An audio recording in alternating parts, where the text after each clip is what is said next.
অবশেষে বিএসএফের হাতে গ্রেপ্তার হলেন সাবেক স্বরাষ্ট্রমন্ত্রী আসাদুজ্জামান খান কামাল। দ্য উইকের প্রতিবেদন, শেখ হাসিনার ক্ষমতাচ্যুতির আগে যে পরিস্থিতির মুখোমুখি হয়েছিলেন সেনাপ্রধান। ইইউর রাষ্ট্রদূতের সঙ্গে বিএনপির বৈঠক। সবশেষে দেখবেন আওয়ামী লীগ সরকারের আমলে নানা ব্যক্তিকে গুম খুনের মাস্টার মাইন্ড জিয়াউল আহসান রিমান্ডে ফাঁস করলেন হাসিনার আরো চাঞ্চল্যকর তথ্য থাকছে। আসসালামু আলাইকুম দর্শক মণ্ডলী, কথায় আছে পাপ কখনো বাপকে ছাড়ে না, সে কথাটাই সত্যি হলো। সাবেক স্বরাষ্ট্রমন্ত্রী আসাদুজ্জামান খান কামাল, যে কিনা আইনের হত্যাকর্তা ছিলেন বাংলাদেশের, সেই আসাদুজ্জামান কামালই কিন্তু এবার সরাসরি আটক হয়েছেন। দর্শক মণ্ডলী, সেই সংক্রান্ত প্রতিবেদন, তার পাশাপাশি আরো কিছু গুরুত্বপূর্ণ প্রতিবেদন আজকের ভিডিওতে আপনাদের সামনে তুলে ধরা হবে। ধৈর্য সহকারে এক এক করে প্রতিবেদনগুলো একটু শুরু থেকে শেষ অবধি মনোযোগ দিয়ে দেখে আসুন। অবশেষে বিএসএফের হাতে গ্রেপ্তার হলেন সাবেক স্বরাষ্ট্রমন্ত্রী আসাদুজ্জামান খান কামাল। আজ সন্ধ্যায় যশোরের বেনাপোল সীমান্ত দিয়ে পার হওয়ার সময় গ্রেপ্তার হন। বর্তমানে বিএসএফের সেফ কাস্টডিতে রয়েছে।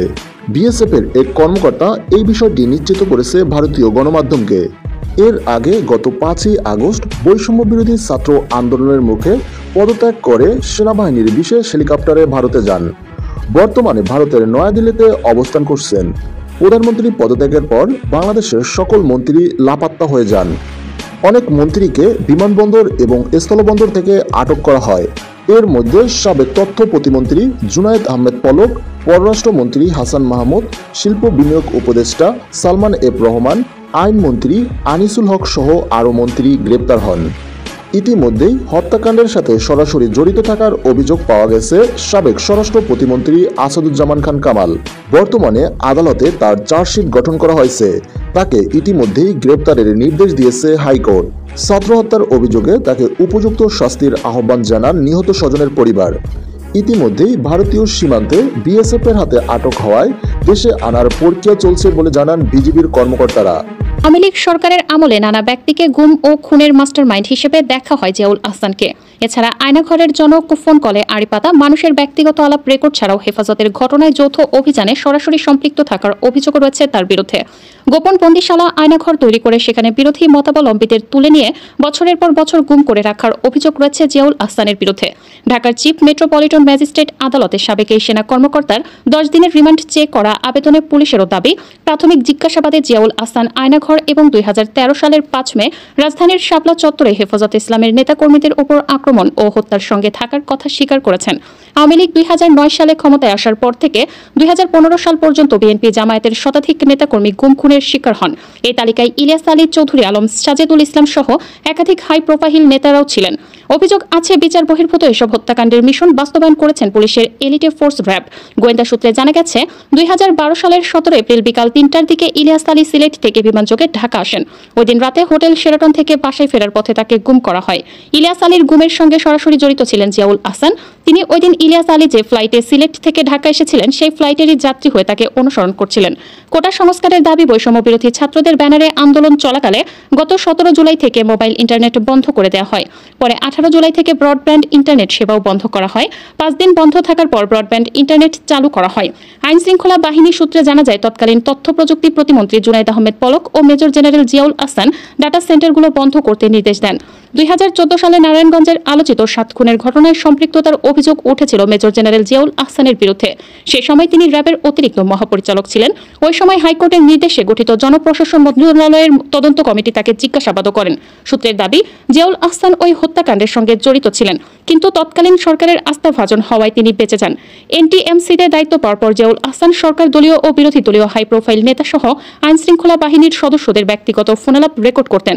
বিএনপি সহ বিরোধী রাজনৈতিক দলের নেতাদের ব্যক্তিগত ফোন কল ফাঁস করে তা বিভিন্ন টেলিভিশনের মাধ্যমে প্রচার করার অভিযোগ রয়েছে তার বিরুদ্ধে। সর্বশেষ ছাত্র আন্দোলনের সময় মন্ত্রিপরিষদ সচিব, পুলিশের মহাপরিদর্শক সহ ঊর্ধ্বতন কর্মকর্তা ও কয়েকজন মন্ত্রীর ফোনালাপ রেকর্ডের সারাংশ গণভবন থেকে উদ্ধার হয়। তাতে আন্দোলন দমনে ইন্টারনেট বন্ধ সহ নানা কৌশলের তথ্য উঠে আসে। জিয়াউল আহসানের জন্ম 1970 সালের 4 ডিসেম্বর ঝালকাঠি জেলায়। 1991 সালের 21 জুন তিনি বাংলাদেশ সেনাবাহিনীতে পদাতিক কর্মকর্তা হিসেবে কমিশন লাভ করেন। তিনি সেনাবাহিনীর একজন প্রশিক্ষিত কমান্ডো ও স্কাই ডাইভার। জিয়াউল আহসান সেনাবাহিনীর পাশাপাশি র্যাব, জাতীয় নিরাপত্তা গোয়েন্দা সংস্থা, ন্যাশনাল টেলিকমিউনিকেশন মনিটরিং সেন্টারের দায়িত্ব পালন করেছেন। কর্মজীবনে বিগত 1 দশকের বেশি সময় গুম, খুন ও ব্যক্তিগত ফোন কল আড়িপাতা সহ বিভিন্ন বিতর্কিত কর্মকাণ্ডের অভিযোগে তিনি সমালোচিত হয়েছে। তবে তৎকালীন সরকারের আস্থাভাজন হওয়ায় ক্রমান্বয়ে পদোন্নতি পেয়ে মেজর থেকে মেজর জেনারেল হয়েছেন। বিএনপি স্থায়ী কমিটির সদস্য আমির খসরু মাহমুদ চৌধুরী বলেছেন, বিদেশে যে টাকা পাচার হচ্ছে তা দেশে ফেরত আনতে সহযোগিতা করবে ইউরোপীয় ইউনিয়ন। সোমবার 19 আগস্ট সকালে গুলশানে চেয়ারপারসনের কার্যালয়ে মির্জা ফখরুল ইসলাম আলমগীরের সঙ্গে বৈঠক করেন ইউরোপীয় ইউনিয়নের ভারপ্রাপ্ত রাষ্ট্রদূত বার্নার্ড স্পানিয়ার। বৈঠকে বিএনপি মহাসচিবের সঙ্গে দলের স্থায়ী কমিটির সদস্য আমির খসরু মাহমুদ চৌধুরী ও সাংগঠনিক সম্পাদক শ্যামা ওবায়েদ উপস্থিত ছিলেন। বৈঠকে আমির খসরু সাংবাদিকদের এসব কথা জানান। ঘণ্টাব্যাপী এই বৈঠকে দেশের সার্বিক পরিস্থিতি, অর্থনৈতিক অবস্থা, আগামী নির্বাচন, দেশ থেকে পাচারকৃত অর্থ ফিরিয়ে আনা প্রভৃতি বিষয় নিয়ে আলোচনা হয়েছে। দুর্নীতির বিরুদ্ধে কঠোর পদক্ষেপ নিতে যাচ্ছে অন্তর্বর্তীকালীন সরকার। দুর্নীতিবাজদের গ্রেপ্তার ও কালো টাকা উদ্ধার করতে দ্রুতই যৌথ বাহিনীর মাধ্যমে সাঁড়াশি অভিযান শুরু করার পরিকল্পনা রয়েছে সরকারের। জানা গেছে, যৌথ বাহিনীর সমন্বয়ে এই অভিযান পরিচালনা করার কাজ গুছিয়ে এনেছে সরকার। বিভিন্ন মন্ত্রণালয় ও জেলা ভিত্তিক দুর্নীতি বিরোধী টাস্ক ফোর্স গঠন করার চিন্তাও রয়েছে নতুন দায়িত্ব নেওয়া এই সরকারের দায়িত্বশীল কয়েকটি সূত্র গণমাধ্যমকে বিষয়টি নিশ্চিত করেছে। এদিকে সামাজিক যোগাযোগ মাধ্যমে নেটিজেনরা বলছেন, খুব দ্রুত সন্ত্রাস দমন ও দুর্নীতিবাজদের ধরতে সাঁড়াশি অভিযান চালালে দেশে স্থিতিশীলতা ফিরবে। তবে বিলম্বিত অভিযান দুর্নীতিবাজ ও অপরাধীদের রক্ষার সুযোগ করে দিতে পারে। উল্লেখ্য, 2007 সালের 11 জানুয়ারি সেনা সমর্থিত ডক্টর ফখরুদ্দিন আহমেদের নেতৃত্বাধীন তত্ত্বাবধায়ক সরকার দায়িত্ব গ্রহণের পরপরই সন্ত্রাস ও দুর্নীতির বিরুদ্ধে সাঁড়াশি অভিযান পরিচালনা করেছিলেন। সে সময় দুর্নীতিবাজদের মধ্যে ব্যাপক আতঙ্ক দেখা দিয়েছিল। দুর্নীতিবাজদের অনেকেই রাস্তায় গাড়ির টাকা ও ব্যাগ ফেলে পালিয়ে যাওয়ার ঘটনা ঘটেছিল সেই অভিযানের ফলে। এর আগে 1996 সালেও বিচারপতি হাবিবুর রহমানের নেতৃত্বাধীন তত্ত্বাবধায়ক সরকার এসে একই ধরনের অভিযান পরিচালনা করেছিলেন। সে সময় অনেক দুর্নীতিবাজ দেশ থেকে পালিয়ে গেলেও গ্রেপ্তার হয়েছিল অনেক রাজনীতিবিদ ও ব্যবসায়ী। তবে অভিযান সংশ্লিষ্ট অনেকেই গণমাধ্যমের কাছে জানিয়েছেন, 1996 ও 2007 সালে তত্ত্বাবধায়ক সরকার গঠন আর 4 জুলাই নোবেলজয়ী ডক্টর মোহাম্মদ ইউনূসের নেতৃত্বাধীন অন্তর্বর্তী সরকার গঠনের প্রেক্ষাপট সম্পূর্ণ ভিন্ন। এবার তীব্র গণ আন্দোলনের মুখে সরকার পতন হয়েছে। দেশ কার্যত কয়েকদিন পুলিশ ও প্রশাসনবিহীন চলেছে, যা ইতিহাসে নজিরবিহীন। এমনই এক পর্যন্ত পুলিশের অনেক কর্মকর্তা পলাতক আছেন এখনো। সরকার এখনো দেশকে স্থিতিশীল করতে কাজ করে যাচ্ছে। তবে শিগগিরই অভিযান পরিচালনা করতে সরকার সবকিছু চূড়ান্ত করে এনেছে। পুলিশকে কাজে ফিরিয়ে বাহিনী পুনর্গঠনের জন্য এবার যৌথ অভিযান এখনো শুরু করা যাচ্ছে না। জানা গেছে, এবার দুর্নীতির বিরুদ্ধে অভিযান হবে ভিন্ন রকম, যা দৃষ্টান্ত হয়ে থাকবে। সরকারের দায়িত্বশীল সূত্র থেকে জানা গেছে, টাস্ক ফোর্স গঠিত হবে বিভিন্ন মন্ত্রণালয়, দপ্তর। দর্শক মণ্ডলী, আপনারা এতক্ষণ ধরে কিন্তু গুরুত্বপূর্ণ অনেকগুলো প্রতিবেদন দেখে এসেছেন। 3 থেকে 4টি প্রতিবেদন একত্রিত ভাবে কিন্তু আপনাদের সামনে তুলে ধরা হয়েছে। বাংলাদেশের ঘটে যাওয়া সর্বশেষ আপডেট সংবাদগুলো কিন্তু ইতিমধ্যে আপনারা জানতে পেরেছেন। দর্শক মণ্ডলী, আপনারা অনেকেই জানেন যে বর্তমানে বাংলাদেশের পরিস্থিতি কি। একের পর এক কিন্তু সাবেক যে সংসদ সদস্য, সাবেক এজন্যই বলছি, এখনো কিন্তু তারা সাবেক হতো না। মাত্র 6 মাস হলো নির্বাচন হয়েছিল জানুয়ারি মাসে, এবং সেই নির্বাচন কিন্তু আগামী 5 বছর পর্যন্ত সেই আওয়ামী লীগের দোসররা রাজত্ব করত। কিন্তু সেই রাজত্ব কিন্তু বাংলাদেশের বৈষম্যবিরোধী ছাত্র আন্দোলনের নেতারা করতে দেয়নি। তারা কিন্তু তার আগেই তাদেরকে দেশ থেকে বিতাড়িত করেছে, এবং যার কারণে তারা সাবেক হয়ে গেছে।